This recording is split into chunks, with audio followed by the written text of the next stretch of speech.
the outset to give the assurance to the Chamber that I won't be too long in addressing this particular amendment. Part of what I expect will allow me to fulfill that commitment will be the fact that the economic matrix that gives the foundation for what we are about to do has been in large measure discussed in the just concluded debate on the what we call the BOSS bill, the Barbados Optional Savings Scheme bill. It certainly demonstrates, sir, that as we go about grappling with the issues, especially in this pandemic environment, we can't have tunnel vision. And therefore, a lot of the initiatives that we embark on will actually be cross-cutting and will, in some instances, be concerned with financing. In other instances, sir, they'll be concerned with other aspects of government and how we deal with our people. In this case, and I don't know that we've ever had this, but we may have had it when we were preparing for Cricket World Cup. But today, sir, we have a rather unique experience of bringing to this chamber two pieces of sunset legislation in one day. The Barbados Optional Savings Scheme bill is a sunset piece of legislation, as is the amendments to the Severance Payment Act. And therefore, let me launch into this debate by pointing out that the amendments that we're going to make, that we are intending to make here today, are not amendments that are expected or that are planned to carry on into the future for any extended period of time.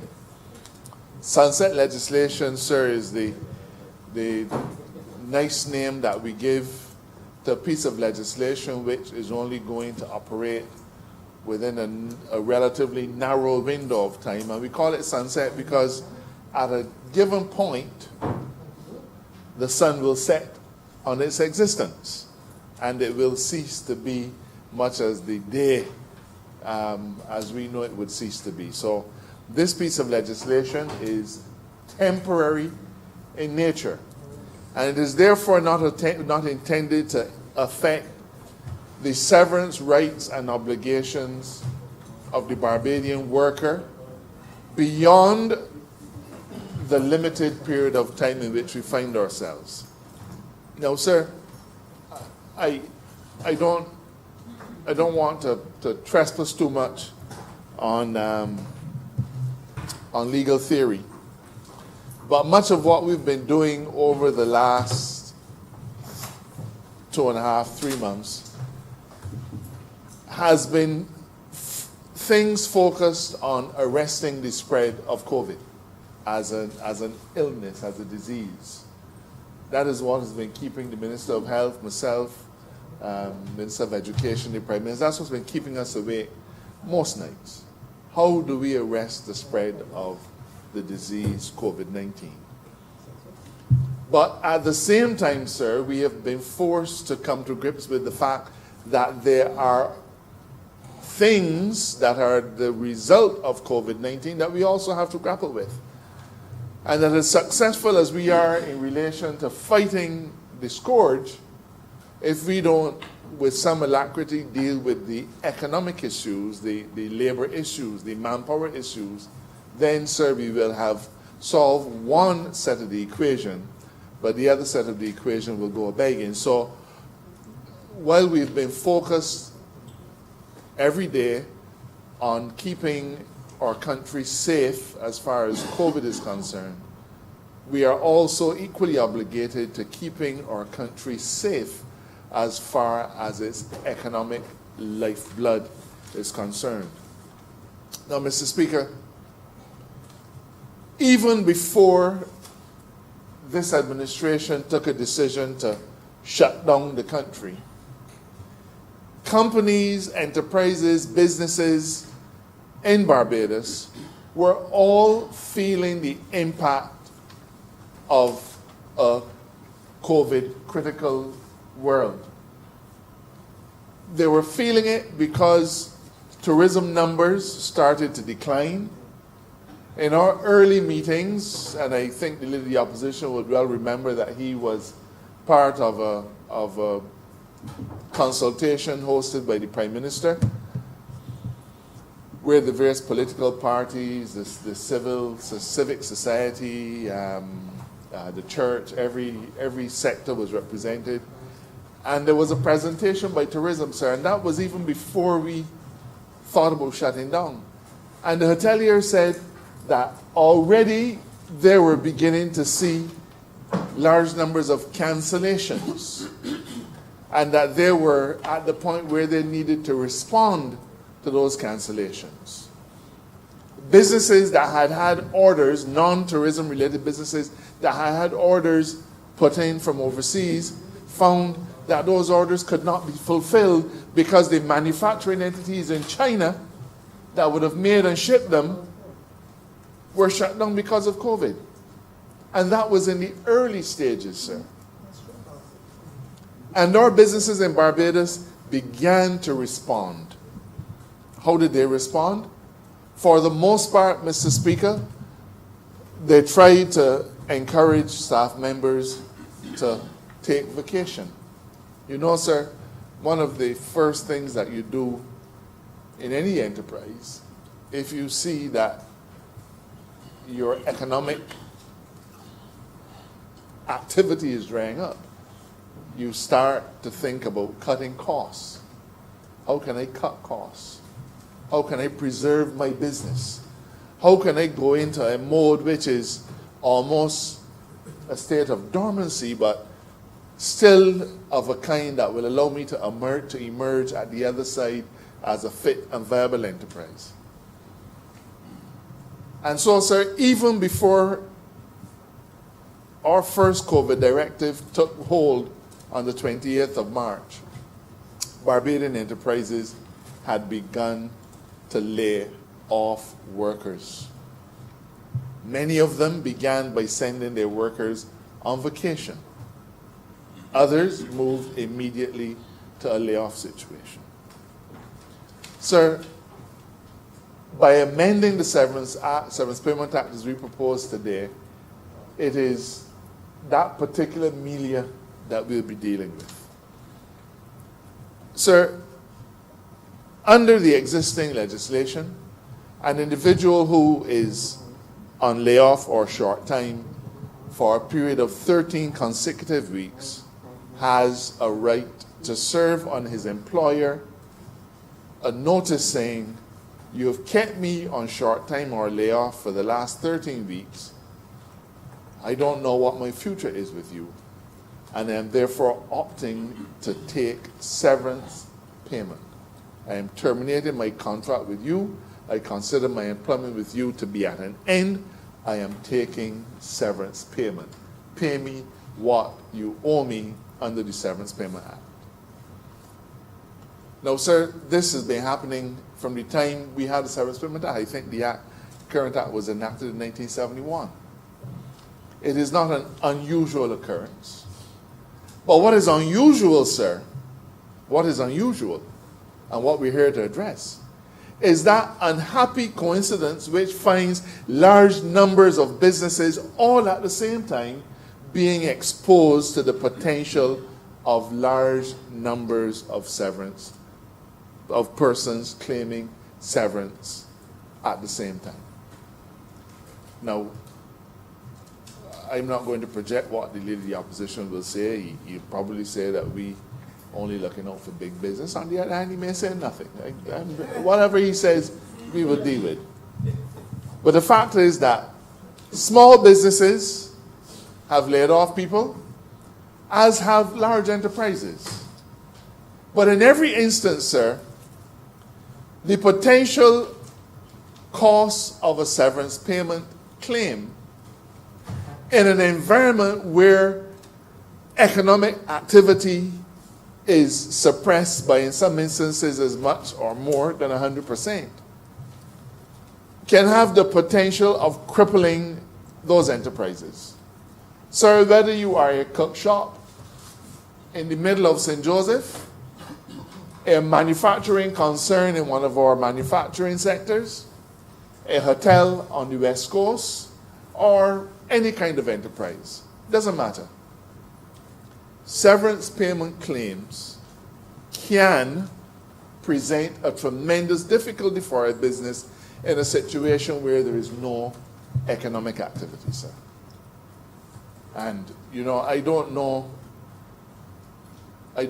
that we are, at this point in time, articulating what economic activity is happening on a business-by-business basis. And perhaps that is a discussion that needs to happen. The Ministry of Finance has calculated that we will lose in revenue for the current year as much as $500 million. I think that's the correct figure. As much as $500 million. But that is government's revenue. What about the revenue, sir, of our manufacturers who have lost customers?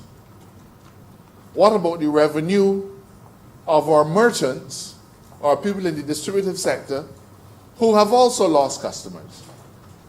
What about the revenue of the services sectors, land surveyors?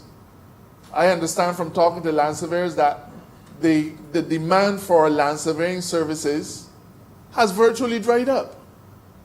You know why, sir? It isn't that people don't need them.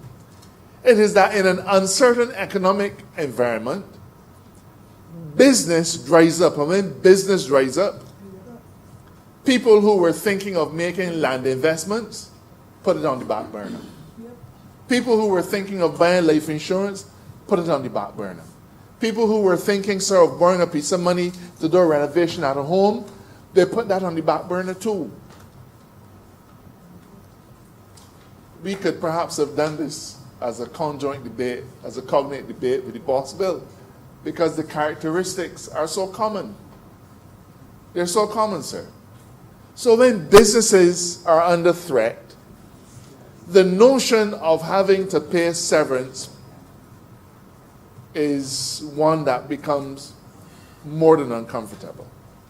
Mr. Speaker, we have had businesses that have had to lay off in excess of 100, in some instances in excess of 200 people, all at the same time. What does that mean, sir? It means, sir, that under the existing legal regime, 13 weeks for all of those workers will fall all at the same time. And therefore, the right to claim severance will crystallize at the same time. And an employee in an uncertain economic environment under the law only has 4 weeks within which he must make his claim. He could wait 1 week, he could wait 2, he could wait 3. But by week 4, sir, if there's no indication that work is coming and that he has to open and he has the opportunity to come back to work, he will make his claim for severance payment. Sir, a moderate-sized restaurant, well, maybe a big restaurant in Barbados, but, you know, they said in a meeting yesterday that if their employees all sought severance, that establishment severance payment bill would be $1.3 million. 1.6, $1.6 million. She said even if she wanted to, she couldn't, her cash flow would not support a loan to pay out those workers. Now, sir, as an administration, we have a responsibility for safeguarding the interests of all of Barbados with a minimum of friction and a minimum of waste. And this has nothing at all to do with the oft-touted claim that the Barbados Labour Party is the party of big business, because the business that has a claim of that could face $1.6 million in severance is owned by somebody with the same skin pigment as me, somebody who is only half a generation away from poverty. Sir, if you thought about your law office and you had to work out the severance that you would have to pay your employees, I am sure, sir, that the figure would be a six-figure sum.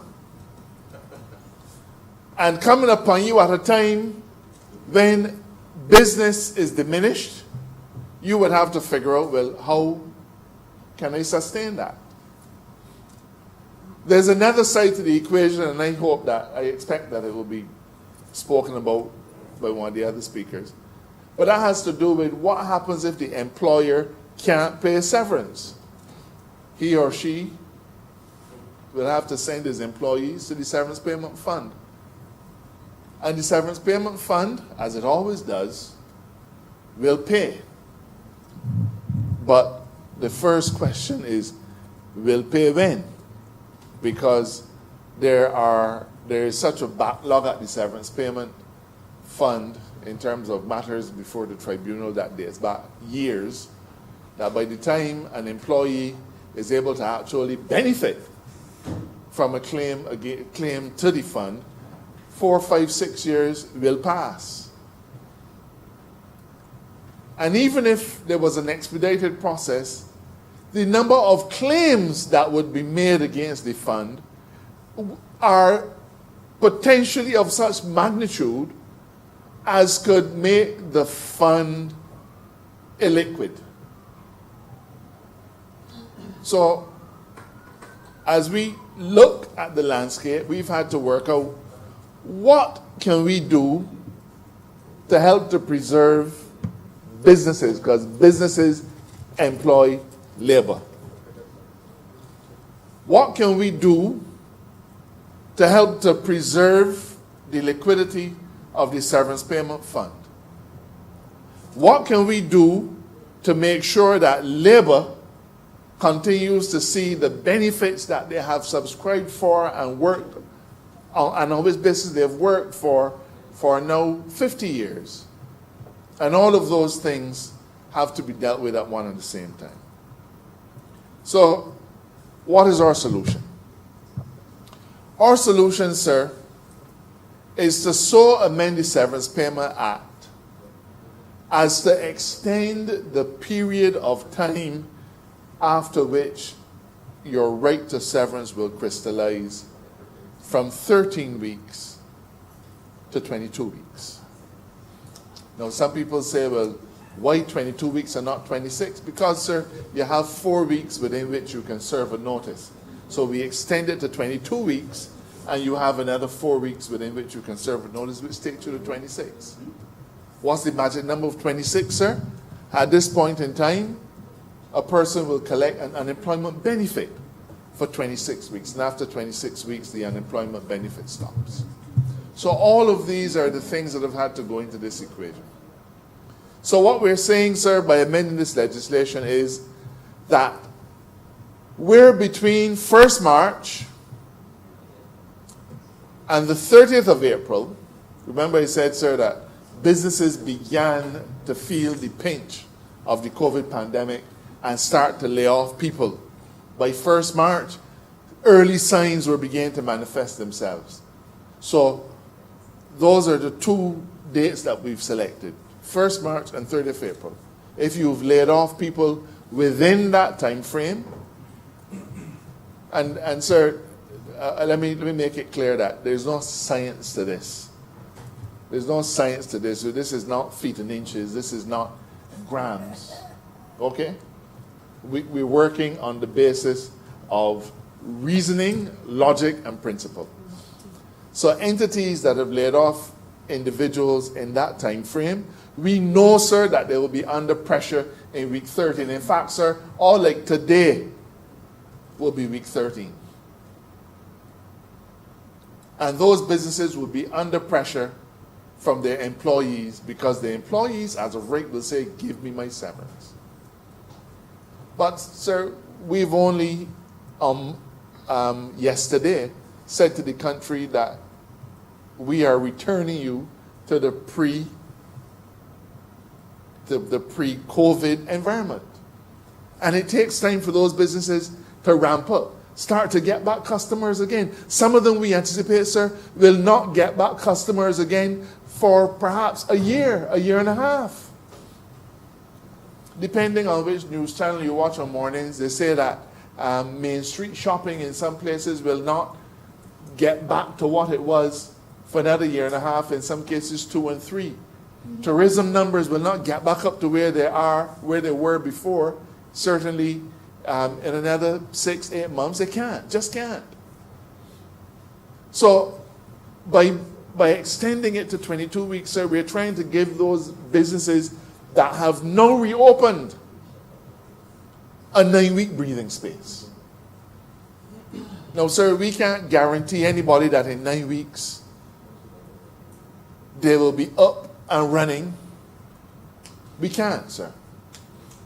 But a 9-week window in which we can allow you to start to build back up your portfolio of work, get your clientele established again, start to do some more business, sir. That 9-week window could well be the salvation of those businesses, whether you are a multi-million-dollar business or whether you are a small cook shop in Checker Hall. Now, sir, there is also a class of business that would have been perhaps hardest hit by COVID. And so we've also tried to provide mechanisms to help to protect that sector of the market. And I believe other speakers will go into that in greater detail.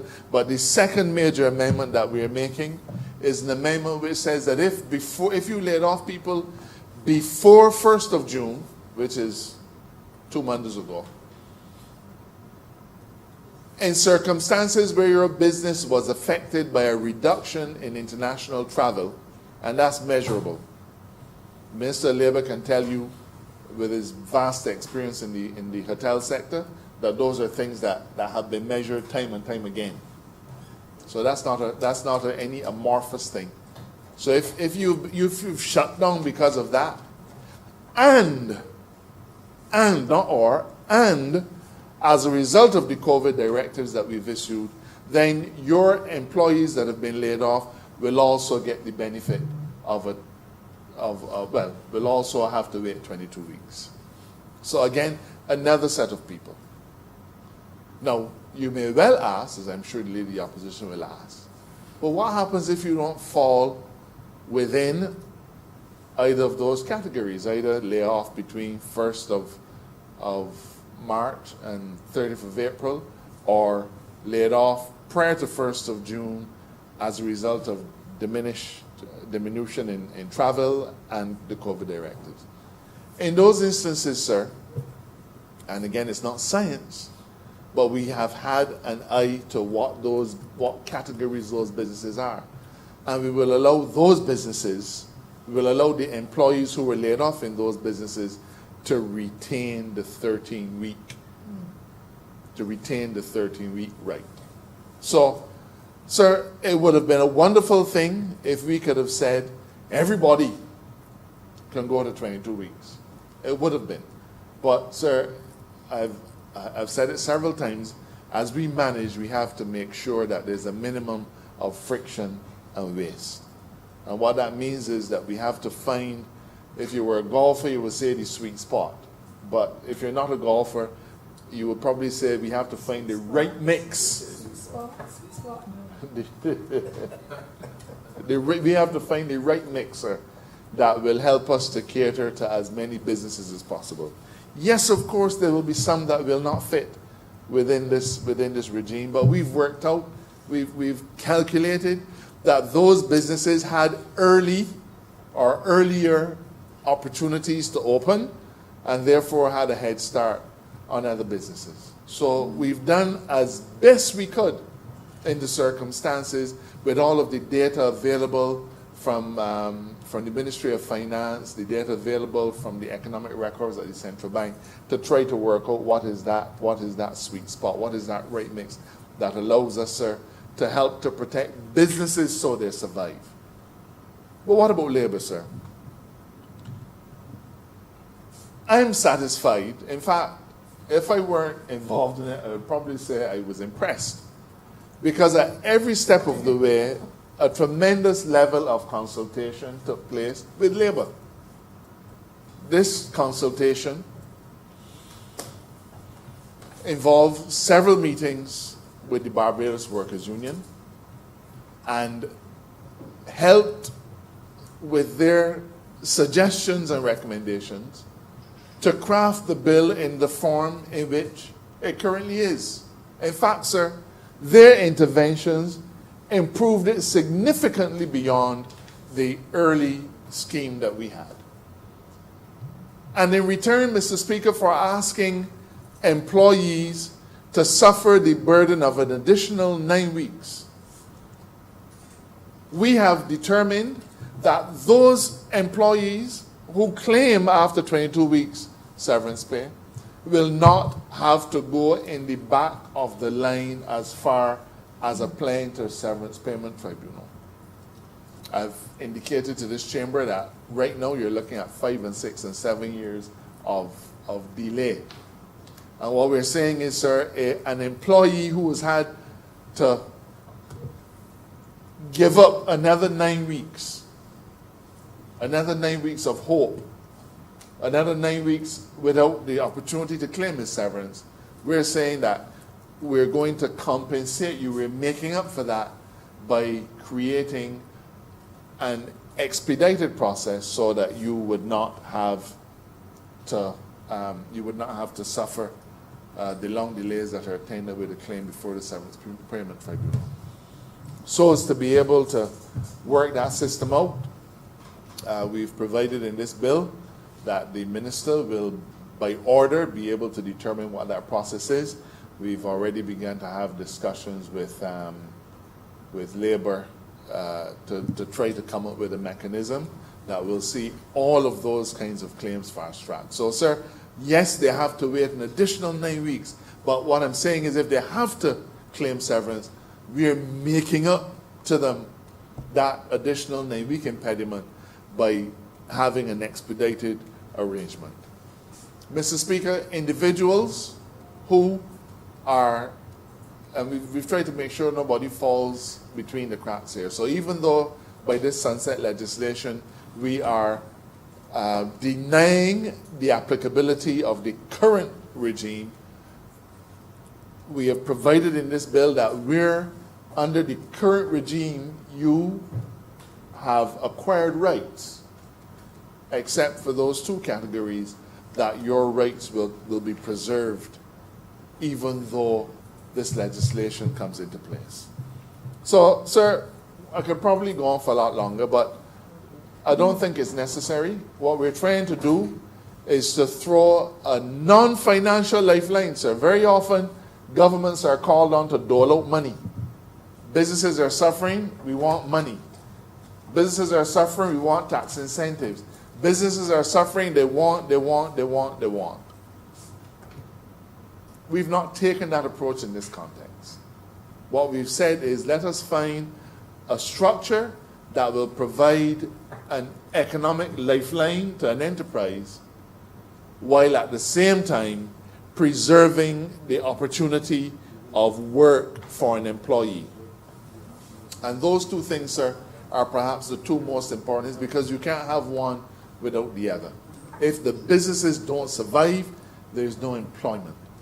And if you don't have a willing and able labor force, then the businesses can't employ anybody.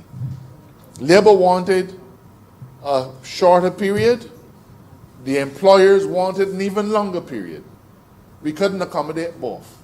We sat at the table, sir, and the Leader of the Opposition should be happy to hear that the 22 weeks that we arrived at was agreed. Labor said, yes, we will accept 22 weeks. We understand the importance of helping our businesses to survive, because without those businesses, they will not be able to employ labor. So we've not imposed anything on labor. Labor has agreed to 22 weeks, and we didn't have no one meeting. We had several meetings, and there are other things that are going to be put in place that the Minister of Tourism has been working on. Things that we couldn't put into this bill, but we're trying to make sure that when we do reopen, that our labor pool will be satisfied with the circumstances in which they will be asked to work. Mr. Speaker, this bill will have its sunset on the 31st of July. So after 31st of July, these provisions will fall away as if they never were. As if they never were, though any rights that you acquire under it, under Section 29 of the Interpretation Act, sir, those rights will continue. But this bill, this act, when passed, will cease to operate on the 31st of July, and we revert back to the 13 weeks. It is a matter of speculation what will happen after week 22. But we are satisfied, sir, that as a government we are putting measures in place to see the economy of Barbados begin to grow again, so that those businesses will have an opportunity, sir, once more to breathe the fresh air of economic activity and keep Barbadians employed. Mr. Speaker, this bill requires a constitutional majority. And let me explain before you say why it does. There are people, Mr. Speaker, who will have been laid off at the start of March. And by now, sir, their 13-week right will have accrued.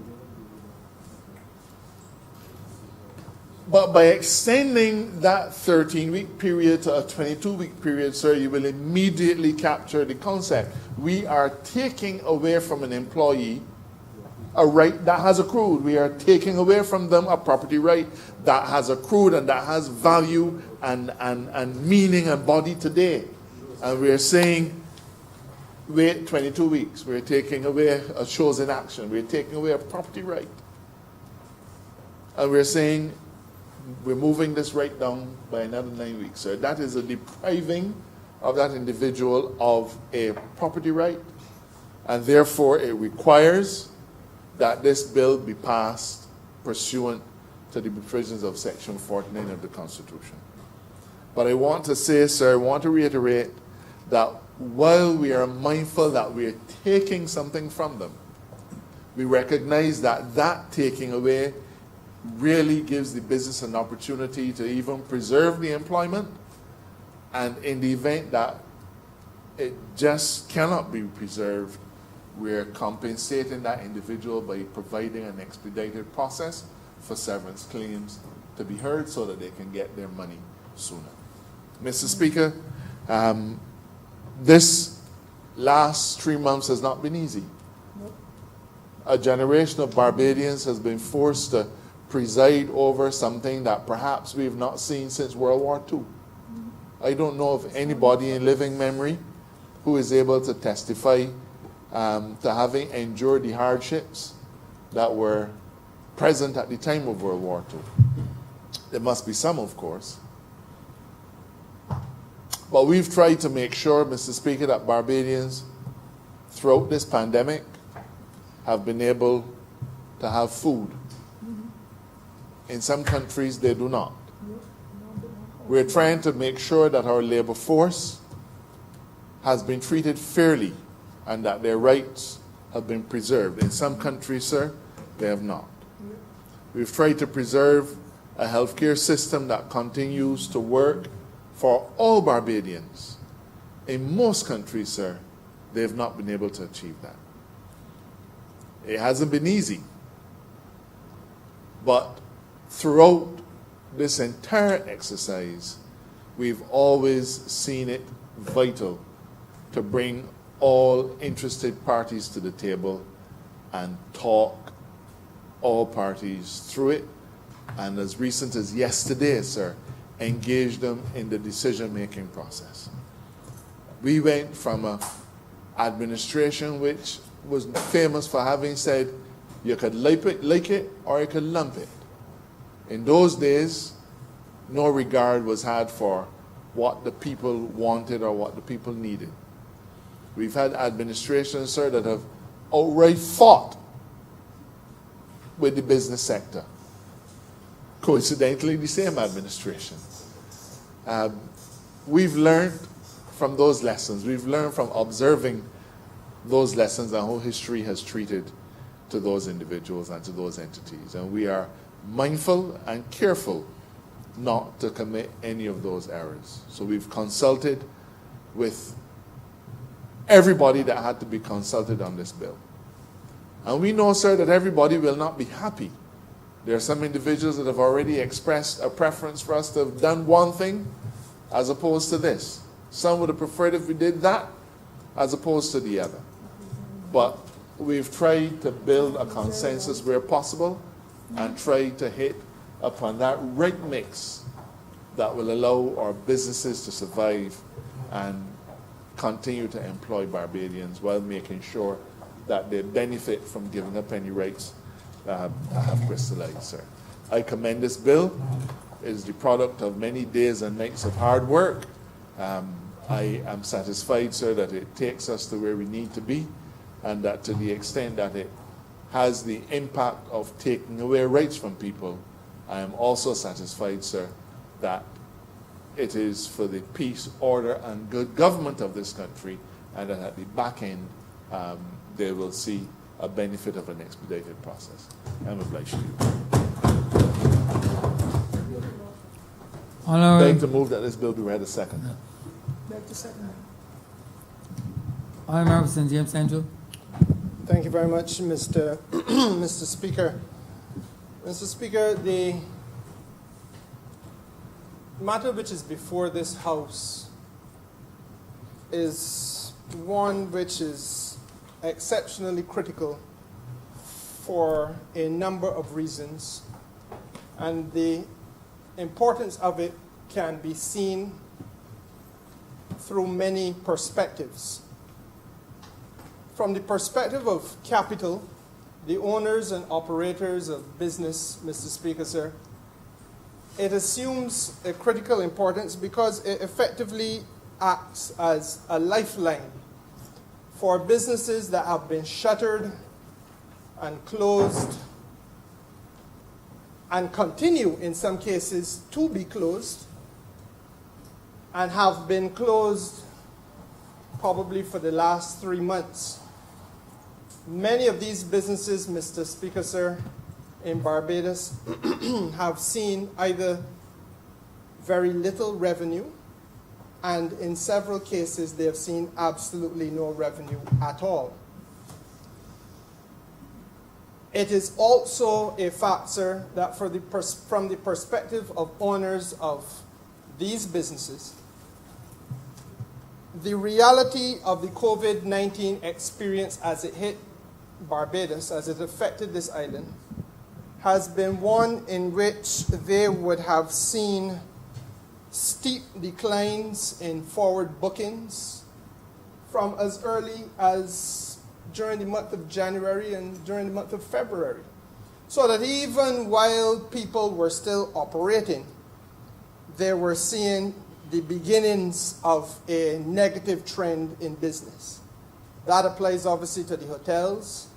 It applies, sir, obviously to the car rental companies. It applies to the travel agents. It applies right across, in fact, that which we call the tourism and hospitality sector in Barbados. And so therefore, sir, for properties which might be a hotel, employing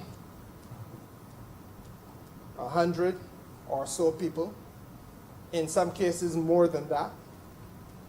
For restaurants, for the car rental businesses, Mr. Speaker, sir, there is obviously a crisis operationally because, and I just give you but one example, there are some properties in Barbados where, by virtue of the fact that they have now been shuttered and closed for almost 13 weeks, and in some cases the 13 weeks is upon them, their severance commitment or severance liability, if triggered, would place them in circumstances where they would be called upon to pay in excess of $2 or $3 million. Now, obviously, for an enterprise that has not earned any revenue for 3 going towards 4 months, that creates an impossible situation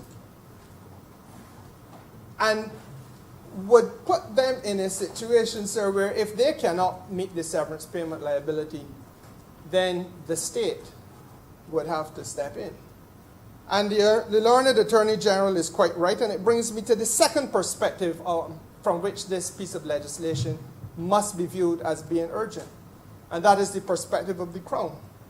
Because those of us, sir, who have to manage the affairs of Barbados have to recognize and take cognizance of the fact that the unemployment level in this country since the dawn of the COVID-19 environment, since we were compelled to issue the first directive, and that effectively shut down the country commercially, would have been an increase, sir, not of 30% unemployment or 40% unemployment, but north of that. And that the reality is, Mr. Speaker, sir, that mass claims on the Severance Payment Fund of Barbados, which would, in other circumstances, if we did not take this step, mass claims on the fund would threaten to overwhelm its ability. And Mr. Speaker, sir, a responsible government cannot sit idly by and recognize those circumstances and do nothing about it. It brings me then, Mr. Speaker, sir, to the third perspective, and perhaps the most important of all the perspectives, and that, sir, is the perspective of Labour in this matter. Because for the workers in Barbados, the first issue here is job security and the uncertainty of the environment within which they now exist. As I speak to you, Mr. Speaker, sir, let us not forget that there are still several hundred businesses in this island that remain closed, where people are still at home, where there is no income in the family, where there is no certainty as to how they will feed their little children, sons and daughters, tonight or tomorrow morning, Mr. Speaker, sir.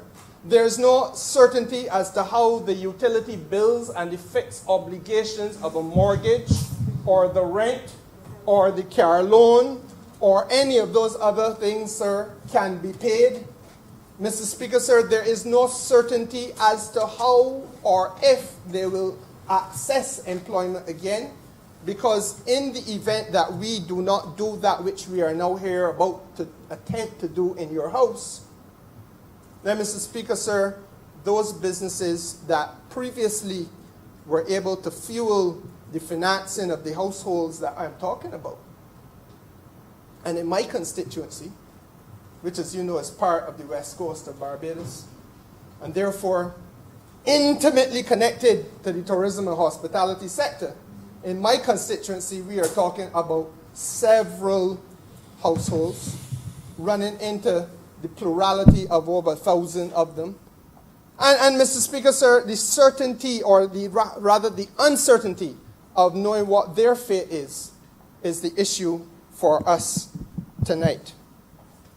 Now, if the business closes, if the hotel closes, does not reopen, then where does employment come from next month or the month after that? And if it is allowed to have a ripple effect across the tourism and hospitality sector, which drives almost 50% of the gross domestic product of this country, and which has a knock-on and indirect effect on the Barbados economy, to the effect that if tourism flounders, agriculture flounders, to the effect that if tourism flounders, industry flounders, to the effect that if tourism flounders, Mr. Speaker, sir, virtually every other enterprise in Barbados feels the pain. of that difficulty. The banking sector, the insurance sector, none, sir, none can say that they remain untouched. And therefore, if an effort is not made to intervene in order to restore some semblance of continuity and a capacity to give people a little breathing space, a little time, in order to save jobs and protect human life in this country, allow people to feed themselves, then, Mr. Speaker, sir, we would have failed the workers. Now, the Learned Attorney General has made it very clear, and he's absolutely right, that under ordinary circumstances, sir, each worker would have a right to trigger his or her severance after 13 weeks. And that right vests in every individual as a property right protected by the Constitution of Barbados, because we all have access or right to access our property. And what we are actively contemplating here today, Mr. Speaker, sir, is a deferral of that right for a period of time, 9 additional weeks, which gives, as I said, the business environment an opportunity to resuscitate itself.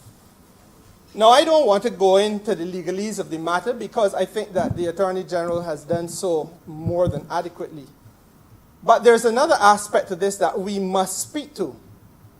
And I feel I must speak to this House, sir, as a Minister of Tourism should speak to the House in the context of an industrial relations set of circumstances that give us an opportunity to take stock, as indeed we who participated in the vital meetings with the labor movement all had an opportunity to take stock of where we are. And as COVID laid bare, sir, some of the challenges facing the Barbados economy, and let's not pretend, COVID exposed the fact that we need to go a long way in terms of the use of our technology and to build out technological platforms and capacity to do things. Even, sir, some of the major fast food restaurants of this place found themselves wrong-footed because a simple process of delivering a piece of chicken was not able to be executed by virtue of the fact that you didn't have the technological platform to do it. We all know what we're talking about. Little children had now to be able to access technology, and we've had to make the necessary adjustments to get that platform up and going. Well, Mr. Speaker, sir, in the same way that COVID laid bare that reality, it also laid bare the reality that under the surface of this society, there has been for many years a failure to understand some fundamentals. And I want, in this short address to the House, sir, to begin by thanking the Barbados Workers' Union as the labor movement that sat at the table with government on this matter. Now, the right to trigger severance, sir, in the Severance Payments Act is viewed, in fact, the Act itself is viewed as a major piece of social engineering. It is viewed as sacrosanct. The Latin term sacro sanctus, made holy by right. And what, Mr. Speaker, sir, is the reason that it is treated as being sacred? We must understand